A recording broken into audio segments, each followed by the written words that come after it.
A dinastia de Aves no Brasil. Marcas, contribuições e desafios do primeiro período colonial. Olá, pessoal! Tudo bem? Cara sorrindo e com olhos sorridentes.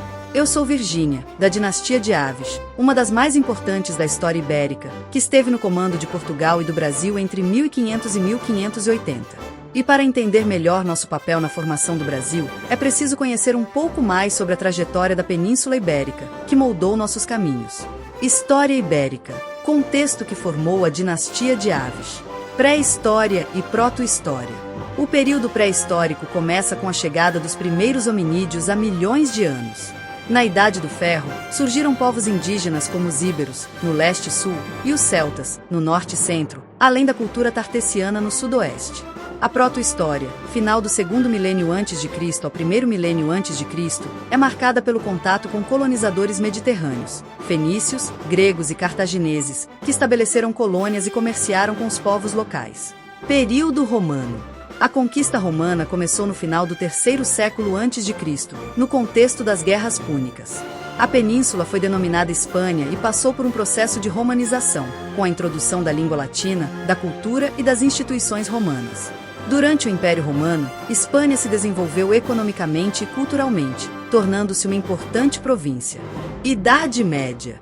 No século V, após o declínio do Império Romano do Ocidente, povos germânicos, vandálicos, suevos, visigodos, invadiram e estabeleceram reinos. Os visigodos acabaram por dominar a maior parte da península. Em 711, os muçulmanos invadiram da África do Norte, conquistando grande parte da região, que passou a ser chamada de Al-Ándalus. Os cristãos se refugiaram no norte, onde começaram a formar reinos que, ao longo dos séculos, expandiram seu controle no processo conhecido como Reconquista. Durante a Reconquista, surgiram reinos cristãos como Castela, Leão, Aragão e Navarra. Em 1143, Portugal se tornou independente. A Reconquista terminou em 1492, com a conquista de Granada pelos reis católicos, Fernando II de Aragão e Isabel I de Castela. Período moderno. A união de Castela e Aragão formou a base do Reino da Espanha. Em 1492, Cristóvão Colombo descobriu as Américas, iniciando a era dos impérios coloniais ibéricos. Portugal e Espanha construíram grandes impérios ultramarinos, tornando-se potências mundiais. No entanto, ao longo dos séculos seguintes, houve declínio de sua influência, com guerras, independências de colônias e mudanças políticas. Período contemporâneo. No século XIX e XX, ambos os países passaram por processos de modernização, guerras civis e mudanças de regime. Atualmente, a Península Ibérica é composta por Espanha, Portugal e o Principado de Andorra, além de territórios britânicos em Gibraltar. A dinastia de Aves. Nossa trajetória na Península e no Brasil.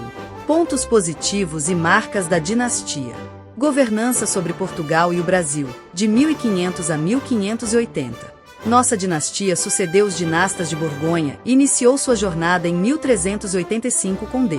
João I, mas foi durante o século XVI que estendemos nosso domínio ao Novo Mundo. O período terminou com a União Ibérica, quando o trono português passou para a dinastia de Habsburgo após a morte sem herdeiros de Dom Sebastião I. Início da Era dos Descobrimentos Portugueses. Fomos responsáveis por financiar e coordenar as grandes viagens marítimas que conectaram a Europa a outros continentes. Antes do Brasil, navegadores como Vasco da Gama tinham alcançado a Índia em 1498, abrindo rotas comerciais que transformaram Portugal em uma potência mundial. Esses avanços foram possíveis graças aos investimentos em tecnologia naval, como a criação da caravela, e em conhecimento astronômico. Chegada ao Brasil em 22 de abril de 1500. Sob o reinado de Dom Manuel I, conhecido como Venturoso, a expedição liderada por Pedro Álvares Cabral partiu de Lisboa com o objetivo de chegar à Índia, mas desviou de rota e encontrou as terras brasileiras. A primeira comunicação oficial sobre o novo território chegou a Portugal em agosto daquele ano, e Dom Manuel I decretou que a região seria chamada de Terra de Santa Cruz, embora posteriormente fosse conhecida como Brasil devido à grande quantidade de pau-brasil encontrado. Primeiras estruturas de administração no Brasil. Para organizar o vasto território, implementamos o sistema de capitanias hereditárias em 1534, durante o reinado de D. João III. Foram criadas 15 capitanias, distribuídas entre fidalgos portugueses que assumiam a responsabilidade de povoar, defender e administrar suas áreas. Cada capitania tinha autonomia para estabelecer leis locais e explorar recursos, desde que enviasse uma parte da produção para a metrópole. Incentivo ao plantio de cana-de-açúcar. Reconhecendo o potencial econômico da cultura, incentivamos a introdução da cana-de-açúcar, trazida da Ilha da Madeira, para o Brasil. Os primeiros engenhos começaram a operar na região de São Vicente no final da década de 1530, e a produção rapidamente se tornou o principal produto de exportação do país. Esse impulso atraiu colonos, artesãos e comerciantes, fortalecendo a presença portuguesa no território. Fortalecimento dos laços entre metrópole e colônia. Promovemos o envio de ferramentas, sementes, animais domésticos e técnicas agrícolas para o Brasil, além de incentivar o casamento entre colonos portugueses e mulheres indígenas ou europeias, criando vínculos sociais que ajudavam a consolidar o domínio. Também estabelecemos rotas regulares de navegação entre Lisboa e as principais vilas brasileiras, garantindo a comunicação e o fluxo de mercadorias. Fundação das primeiras vilas e engenhos. São Vicente, fundada em 1532 por Martim Afonso de Souza, foi a primeira vila oficial do Brasil. Em seguida, outras como Santos, São Paulo dos Campos de Piratininga, 1554, e Olinda, 1535, surgiram como centros de povoamento e produção. Os primeiros engenhos de açúcar, como o de Pero Lopes de Souza em São Vicente, foram fundamentais para impulsionar a economia local e conectar o Brasil ao mercado europeu. Contribuição para a formação da identidade brasileira.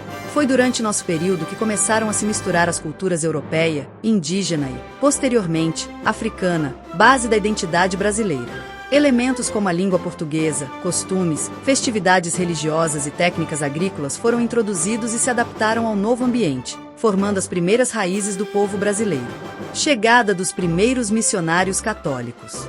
Apoiamos a vinda de religiosos, especialmente os jesuítas liderados por Padre Manuel da Nóbrega, que chegaram ao Brasil em 1549. Eles estabeleceram colégios, evangelizaram os povos indígenas, estudaram suas línguas e costumes, além de contribuir para a educação dos colonos. A Igreja Católica se tornou um pilar da vida social e cultural, com a construção das primeiras igrejas e capelas. Rede de navegação conectando colônias ao redor do globo. O Brasil foi integrado à extensa rede comercial portuguesa que ligava Europa, África e Ásia. Mercadorias brasileiras como pau-brasil e açúcar eram enviadas para Portugal, enquanto produtos como tecidos indianos, especiarias e ouro africano chegavam ao Brasil através dessas rotas. Essa integração fez do Brasil parte de um império marítimo que abrangia continentes. Primeiras relações comerciais com outros países europeus. Embora Portugal buscasse manter o monopólio do comércio brasileiro, houve contatos comerciais informais com países como França e Holanda, que interessavam-se pelo pau-brasil e pelo açúcar. Essas relações, embora controladas pela metrópole, ajudaram a divulgar os produtos brasileiros no mercado europeu e a impulsionar a produção. Construção de fortalezas e feitorias para a defesa. Para proteger o território de invasores estrangeiros, como franceses, que haviam estabelecido feitorias na costa brasileira, investimos na construção de fortalezas e fortalezas.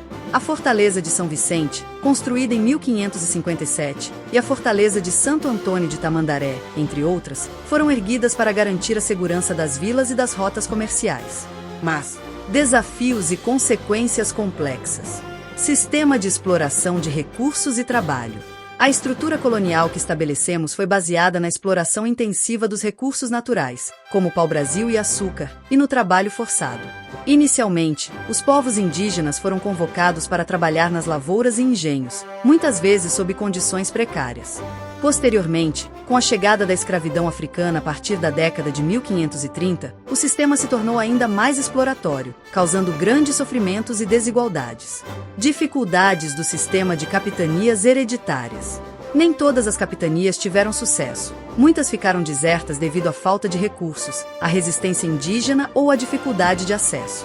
Apenas 6 capitanias se desenvolveram efetivamente: Pernambuco, São Vicente, Ilhéus, Porto Seguro, Itamaracá e Bahia, enquanto as outras foram retomadas pela coroa portuguesa e transformadas em capitanias coroais administradas diretamente por governadores nomeados. Concentração de poder e riqueza. A riqueza gerada pela produção de açúcar e outros produtos ficou concentrada nas mãos de poucos latifundiários, comerciantes e da coroa portuguesa. A maioria da população, indígenas, escravos e pequenos colonos, não teve acesso aos benefícios do desenvolvimento econômico, criando uma estrutura social desigual que perdurou por séculos e influenciou a formação da sociedade brasileira.